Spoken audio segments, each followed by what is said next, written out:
Halo guys, welcome back again to my channel. Bersama saya Hansen di sini, dan seperti biasanya setiap harinya saya akan buatkan video seputar cryptocurrency. So bagi kalian yang tertarik seputar cryptocurrency, boleh langsung bantu saya like dan juga subscribe. Jangan lupa juga untuk hidupkan lonceng notifikasinya supaya kalian gak ketinggalan update terbaru seputar cryptocurrency.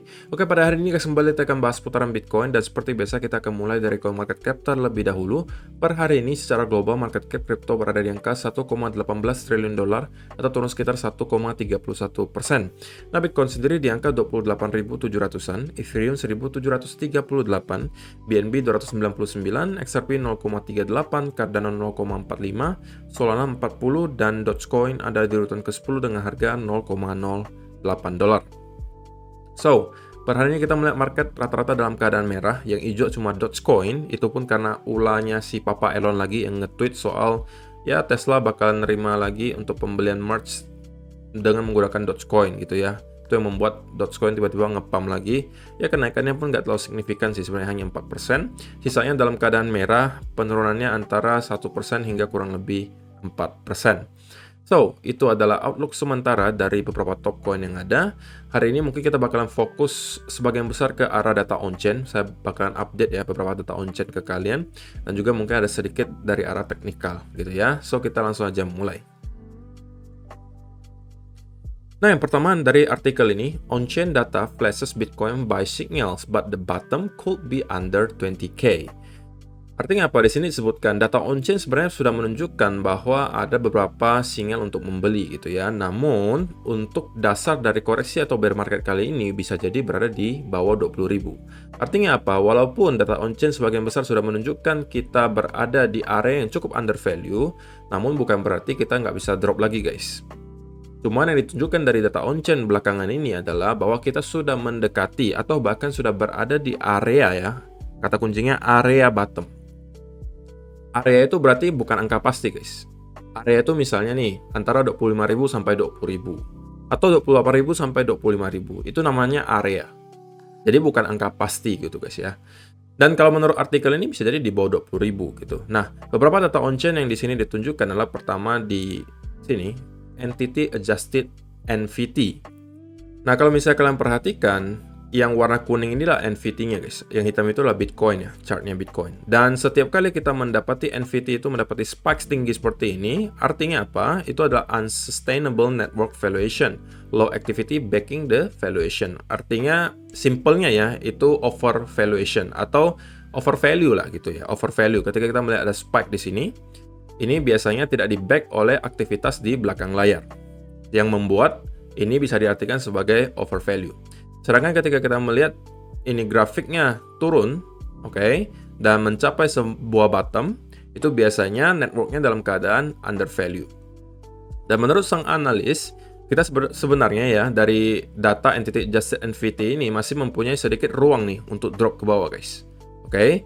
Dan menurut dia ada semacam trendline yang selalu di-respect dari bertahun-tahun yang lalu. Dari tahun 2018 hingga sekarang kita berkali-kali terreject ketika menyentuh trendline di sini. Oke, apakah hal yang sama juga akan terjadi lagi? Ya bisa jadi.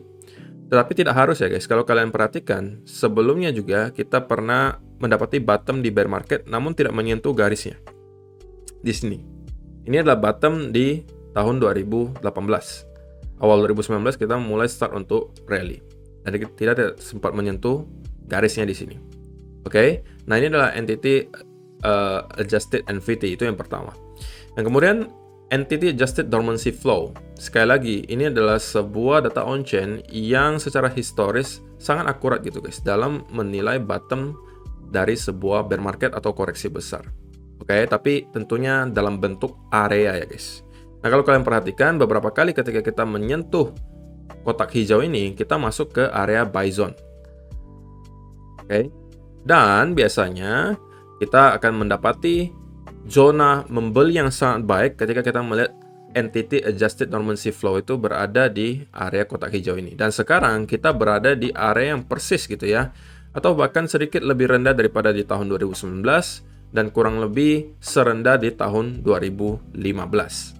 Oke, 2012 juga kita melakukan hal yang sama ketika kita drop hingga mendapati entity adjusted dormancy flow-nya menyentuh area kotak hijau ini. Kita sudah menemukan bottom dan Kita konsolidasi selama berbulan-bulan sebelum pada akhirnya kita building momentum lagi ke atas. Dan kemudian di sini juga ada Mayer Multiple yang pada intinya dia membandingkan harga Bitcoin relatif terhadap moving average 200 ya. Dan di sini juga sama, kalau kalian perhatikan kita berada di area yang sangat rendah guys, sangat rendah. Ini sejajar dengan yang terjadi tahun 2020 kemarin ketika ada Black Swan event. Oke, kemudian juga sejajar dengan bottom di bear market 2019 kemarin, juga sejajar kurang lebih dengan bottom dari bear market di tahun 2015. Oke, sekali lagi data-data on-chain ini tidak untuk mengatakan bahwa kita sudah berada persis di bottom. Tapi dari data-data yang ada memang menunjukkan bahwa sekarang kita sudah berada di area yang cukup under value, dan secara historis kita sudah berada di area yang typically adalah area yang baik untuk start akumulasi. Oke guys, kata kuncinya start akumulasi, bukan all in. Kecuali memang kalian tipikalnya lump sum ya. Tapi kalau saya pribadi tentunya melakukan dollar cost averaging, dan kalau misalnya saya melihat datanya sudah menunjukkan hal seperti ini, tentunya saya akan menambah sedikit porsinya. Oke, semakin rendah harganya saya tambah lagi porsinya, Semakin tinggi harganya Bitcoin, kemudian kita juga misalnya melihat data on-chain yang sudah menunjukkan over value, maka saya bisa jadi mengurangi porsi dollar cost averaging saya, atau bahkan saya hilangkan sama sekali. Oke, kalau misalnya sudah sangat over value, akan sangat bijak kalau kita kurangin atau mungkin saya hilangkan sejenak gitu, sampai harganya mulai start untuk normal lagi dan saya mulai start lagi dollar cost averaging. Jadi itu mungkin bisa disebut sebagai weighted dollar cost averaging. Bukan dollar cost averaging yang normal gitu, tapi weighted. Nah, yang berikutnya ini adalah sebuah tweet dari Dave the Wave. Menurut saya ini adalah statement yang cukup menarik, namun sering dilupakan orang gitu ya. Dan mungkin sebagian orang udah nggak memikirkan hal ini gitu. Tapi saya pengen bahas, karena ini menurut saya cukup membuka mata lah gitu. Dia mengatakan, yes, it doesn't look great from a purely Bitcoin halving perspective, but what I'm banking on is the more irregular nature of this cycle. Not such a blow off top, not such a complete capitulation, reducing macro volatility. Jadi dia mengatakan kalau kita hanya melihat dari perspektif halving saja, ini adalah gambarannya di sini guys. Ini adalah saat ketika kita halving sampai halving berikutnya. Halving sampai halving berikutnya. Ini ada warna kuning gitu ya. Ini warna orange dari halving ke halving berikutnya. Nah, kalau misalnya yang biru ini adalah cycle kita sekarang. Dan kita masih sebenarnya setengah jalan guys, sampai ke halving berikutnya. Tentunya banyak orang beranggapan bahwa kita masih akan mendapati bear market yang cukup panjang sebelum pada akhirnya kita menemukan bottom, karena secara historis itulah yang terjadi gitu guys. Oke, biasanya 1 tahun sebelum kita halving baru kita start mungkin mendapati momentum lagi bullish. Oke, dan ini ditunjukkan juga dengan perbandingan di sini. Biasanya setelah setengah jalan kita menuju halving berikutnya, kita masih akan mendapat satu drop yang cukup dalam di sini. Oke, jadi kalau dari perspektif pure berdasarkan perspektif halving, kita tidak terlihat terlalu baik menurut Dave the Wave, karena bisa jadi kita akan mendapati satu lagi drop yang cukup dalam. Namun yang sering orang lupakan adalah bahwa bisa jadi gitu ya, bear market yang terjadi kali ini akan sedikit singkat dan berbeda daripada cycle-cycle sebelumnya. Nah, kenapa bisa muncul pendapat seperti ini? Karena mengingat gitu ya, bull market yang kita hadapi tahun lalu itu juga tidak sama dengan yang terjadi di cycle-cycle sebelumnya. Apakah kalian masih ingat pada tahun lalu hampir semua orang itu expect bahwa Bitcoin akan mendapati satu lagi push ke atas sebagai parabolic move terakhir sebelum kita masuk ke sebuah bear market. Oke, karena memang itulah yang terjadi secara historis gitu guys. Setiap kali kita berada di bull market, kita sudah selalu mengakhiri bull market tersebut dengan sebuah parabolic move. Oke, di sini juga parabolic move. Namun yang terjadi di sini kita bukan parabolic move tapi rounding top. Oke, yang menjadikan cycle kali ini bull marketnya berbeda daripada cycle-cycle sebelumnya. Nah, dari hal ini kita bisa mengambil kesimpulan bahwa memang historis atau sejarah itu bisa jadi terulang, tapi tidak harus terulang. Dan itu sudah terbukti, bahwa di sini kita tidak mengulangi hal yang sama dengan yang terjadi di cycle sebelumnya. Bahwa bull market itu berakhir tidak dengan parabolic move, tapi rounding top. Nah, tetapi kenapa tidak ada orang yang percaya bahwa bear market kali ini bisa selesai dengan cara yang berbeda dengan cycle sebelumnya? Itu yang menurut saya agak aneh gitu. Bull marketnya saja berbeda, kenapa tidak bear marketnya juga berbeda? Nah, ini juga yang disampaikan oleh Dave The Wave gitu. Dia beranggapan blow off topnya kemarin kita nggak ada gitu. Dan dia juga nggak expect akan ada capitulation seperti yang terjadi di cycle-cycle sebelumnya. Capitulation itu yang drop terakhir di sini, guys. Di sini drop terakhir. Ini adalah ketika retail-retail udah nyerah gitu. Udah pasrah, udah deh, keluar aja deh. Sampai para investor pun mungkin udah ketar-ketir. Nah, itu adalah fase kapitulasi biasanya. Dan dia beranggapan bahwa kita kemungkinan akan mendapati penurunan volatilitas secara makro. Apakah menurut kalian ini make sense, guys? Dimana kita akan mendapati bear market yang lebih singkat atau bear market yang akan berbeda dari cycle-cycle sebelumnya? Karena kita pasti tahu ya, cycle-cycle sebelumnya kalau masuk ke bear market, itu beberapa hal yang pasti terjadi. Biasanya kita akan berhenti di 200 week moving average, dan biasanya kita akan berada kurang lebih 1,5 tahun gitu ya. Dari top hingga ke bottom bear market, baru kita akan start untuk building momentum lagi ke atas. Apakah kali ini akan berbeda? Who knows? Silakan kalian kasih pendapat kalian di kolom komentar di bawah. Nah, kalau secara teknikal gitu ya, ada hal yang juga menurut saya menarik, karena dia melihat ada kesamaan di sini, guys.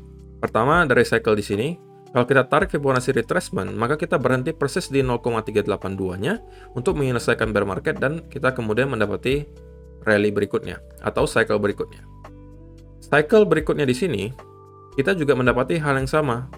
Kalau kalian tarik Fibonacci retracement, maka kita juga berhenti persis di 0,382-nya di bear marketnya.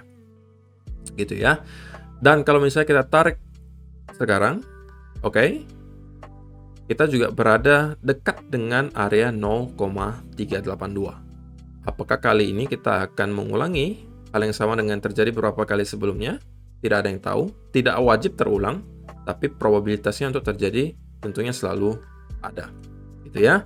Nah, dari beberapa hal ini saya harapkan kalian bisa lebih terbuka ya secara mindset, guys. Untuk apa? Untuk tahu gitu bahwa segala senario sekarang itu bisa terjadi gitu. Kalian harus melakukan planning agar kalian bisa menghadapi segala senario yang bisa terjadi nanti. Oke, kalian jangan hanya beranggapan bahwa senario A yang bisa terjadi, tapi kalian harus lakukan juga planning apabila A itu tidak terjadi dan yang malah terjadi adalah B, kalian harus ngapain gitu, guys. Kalau kalian tidak punya planning tersebut, kalian nanti akan bingung. Kalau ternyata analisa kalian tidak tepat dan tidak sesuai dengan keinginan kalian, kalian harus ngapain? Kalau kalian tidak planning duluan, kalian bakal bingung, atau kedua, kalian bakalan masuk atau keluar dengan emosional. Karena kalian tidak memplanningkan hal tersebut terjadi gitu. Karena kalian tidak expect hal tersebut akan terjadi. Tapi kalau misalnya kalian beranggapan, oke, senario yang bisa terjadi ada beberapa nih. Bisa jadi A, B, C, atau D. Nah, kalian siapkan. Kalau misalnya yang terjadi A, saya harus ngapain, B, ngapain, C, ngapain, D, ngapain. Jadi kalau misalnya nanti terjadi salah satu dari keempat senario tersebut, kalian sudah tahu, oh, rupanya ini yang terjadi, dan yang akan saya lakukan adalah ini. Jadi kalian itu objektif, tenang gitu, guys. Karena kalian sudah planning sebelumnya. Tapi kalau kalian belum planning sebelumnya, kalian bisa-bisa jadi panikan. Gitu ya. Jadi itu adalah moral of the story dari tweet ini menurut saya. Nah, ini mungkin juga sedikit tambahan ya untuk data on-chain, mungkin tidak banyak. Dan ini tadi udah kita liatin Entity Adjusted Normalcy Flow. Kalau yang ini langsung dibandingkan dengan harga Bitcoin. Setiap kali kita menyentuh area kotak hijau ini, kita selalu mendapati bottom dari bear market gitu ya. Tadi udah kita liatin. Dan yang belum itu adalah Reserve Risk. Dan ini juga adalah data on-chain lainnya. Dan sekali lagi, ketika kita melihat data on-chain ini menyentuh area kotak hijau di sini, itu typically atau biasanya adalah area yang baik untuk start melakukan akumulasi. Dan kata kuncinya di sini sekali lagi, manage your risk. Oke? Kendalikanlah resiko kalian, guys. Oke? Do what best for you. Price can still dip from here. Data suggests risk is limited. Oke? Do what is best for you. Oke, ini juga kata kunci yang sangat penting. Lakukanlah yang terbaik untuk kalian sendiri, bukan orang lain, guys. Bukan saya. Bisa jadi profil resiko saya akan berbeda dengan kalian. Oke, sekali lagi, settinglah portofolio kalian sedemikian rupa sampai menurut kalian akan nyaman hold portofolio tersebut sampai jangka panjang. Oke, do what's best for you.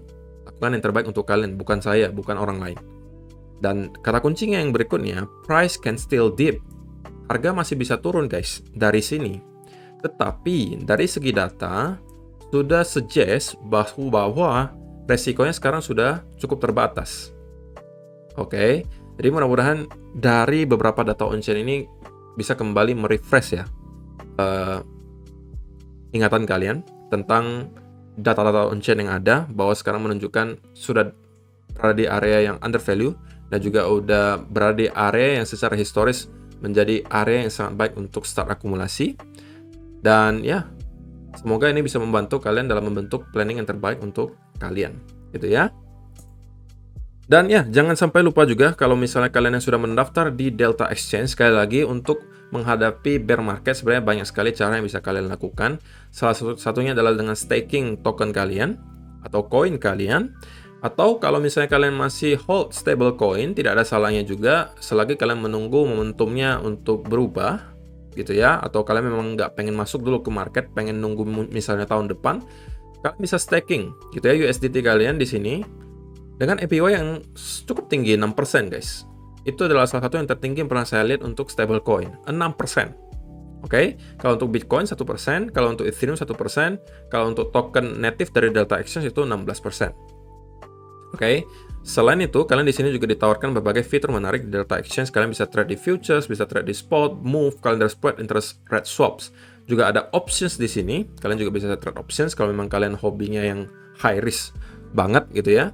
Dan di sini juga kalau kalian lihat di futuresnya itu pairnya banyak banget gitu ya, dan kalian bisa memakai leverage hingga 100 kali. Walaupun tentunya saya tidak sarankan kalian sampai setinggi itu ya leverage-nya, tapi di sini saya sampaikan fiturnya saja. Kemudian kalau kalian lihat untuk pairnya juga disediakan di sini sangat banyak. Jadi kalau misalnya kalian tertarik untuk mendaftar di Delta Exchange, silakan kalian klik link yang sudah saya sediakan di kolom description box di bawah untuk mendaftar. Karena selain kalian bisa mendapatkan reward-reward menarik, kalian juga akan bisa mendapatkan berbagai fitur yang tadi saya sebutkan. Dan Delta Exchange kebetulan juga lagi banyak sekali event-event gitu ya. Ada event untuk trading competition, ada juga event-event di mana kalian bisa mendapatkan reward hingga ribuan dolar, dan kalian bisa mendapatkan hal tersebut di website-websitenya. Kalian bisa cek saja di sini apa-apa aja event yang lagi dilakukan di sini, dan kalian bisa mendapatkan hingga 30.000 dalam bentuk reward. 30.000 dolar ya guys ya, bukan 30.000 rupiah. Oke, so itu adalah berita dan data hari ini yang pengen saya sampaikan untuk kalian. Sekarang kita masuk dulu ke chartnya Bitcoin, dan kita bakalan mulai dari daily chart terlebih dahulu. Oke, di daily chart sebenarnya ya ini mungkin sampai bosan ya kalian mendengarkan bahwa kita masih lagi di rectangle-nya guys. Kita belum beranjak, belum breakdown maupun breakout dari rectangle-nya. Dan ini sudah terjadi selama berminggu-minggu. Dan kalau saya pribadi beranggapan sebenarnya situasi yang sekarang itu mengingatkan saya dengan yang terjadi di bulan Juli kemarin. Di sini. Pada saat itu juga sideways parah gitu ya. Dan pada saat akhir-akhir di sini sebelum kita mendapati rally, kita juga mendapatkan fase yang sangat membosankan itu ya, dimana Bitcoin sangat sideways namun cenderung merangkak turun ya. Cuman volumenya itu sangat kecil guys. Oke. Dan yang sekarang itu lebih parah lagi.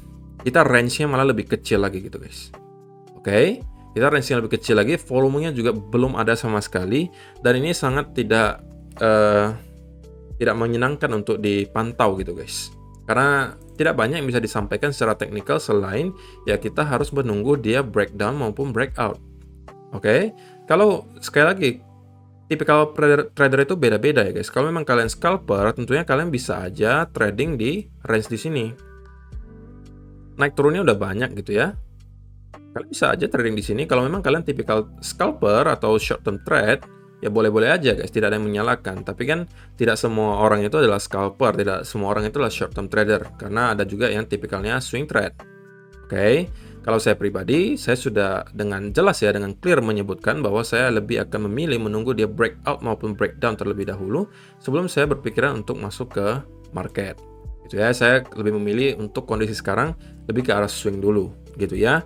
Dan tidak ada yang salah dengan kalian kalau pengen scalping, fine-fine saja selama kalian merasa kalian akan mampu menghadapi resiko yang ada gitu ya. Dan yang pengen saya highlight di sini adalah bahwa untuk kali ini kita melihat penurunannya itu kayak berbeda dengan yang terjadi sebelum-sebelumnya, guys. Nah, sebelumnya kita melihat penurunannya itu diikuti satu candle yang cukup panjang. Oke, bearish candle yang cukup panjang. Di sini juga sama. Oke, di sini juga sama. Di sini juga sama. Tapi kali ini kita menurunnya itu hanya dalam bentuk merangkak saja gitu, guys. Oke. Itu menunjukkan bahwa volume kali ini sangat rendah. Oke.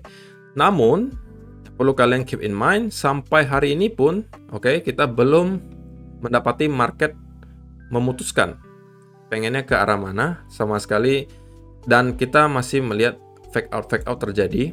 Oke, sekali lagi jangan sampai kalian terjebak dengan hal-hal seperti ini. Oke, make sure kita sudah benar-benar breakout ataupun breakdown dan konsolidasi di bawah area ini sebelum kalian berpikiran untuk masuk. Oke, kalau hal seperti ini belum terjadi, saya pribadi tetap akan melakukan wait and see terlebih dahulu. Mungkin kalian akan bosan dengerinnya, tapi itulah yang saya lakukan gitu, guys. Sebagai seorang trader, saya mengerti bahwa tidak selamanya saya perlu berada di market. Kalau waktunya saya wait and see, ya saya wait and see dulu. Yang penting sabar, oke? Nanti pasti akan ada datang kesempatannya. Karena nggak mungkin sampai bertahun-tahun ke depan kita di sini terus loh. Nggak mungkin kan? Pasti akan ada masa yang nanti kita breakout ataupun breakdown, dan pada saat itulah saya baru akan masuk ke market. Saya lebih memilih seperti itu karena menurut saya resikonya lebih kecil. Gitu ya, dan saya tidak pernah menyalahkan kalau orang-orang yang lain mempunyai cara trading yang berbeda dengan saya. Fine-fine saja, selama kalian cuan, selamat untuk kalian. Gitu ya. Dan sekarang kita sedang berada di area supportnya lagi nih, guys. Oke. Kita masih struggling nih untuk mempertahankan area supportnya. Oke. Dan ya, kita berada di area 28.600-an, itu adalah area supportnya persis. Oke. Sekali lagi, selama kita berada di rectangle ini, selalu ada kemungkinan bagi kita untuk bolak-balik lagi, naik lagi di sekitaran 30-an ribu, balik lagi 28.600, naik lagi 30.000, sepuasnya, gitu ya, sampai kita benar-benar breakout ataupun breakdown, gitu ya. Jadi saya rasa nggak perlu banyak sih penjelasan untuk chart hari ini, guys. Masih sama aja dengan kemarin, kita juga masih berada di weekend, volumenya kemungkinan juga bakalan kecil, gitu ya. Dan sekali lagi, weekend volumenya kecil itu rawan akan manipulasi, so kalian yang traders wajib stay safe gitu, guys. Risk-nya di manage, jangan sampai over leverage, jangan sampai over confidence. Itu yang selalu saya pesan agar kalian selalu mampu maintain capital kalian. Oke? Itu aja yang akan saya sampaikan untuk hari ini, guys. Terima kasih yang sudah menonton sampai selesai. Semoga bermanfaat video hari ini dan kita akan bertemu lagi di video yang berikutnya. Bye bye.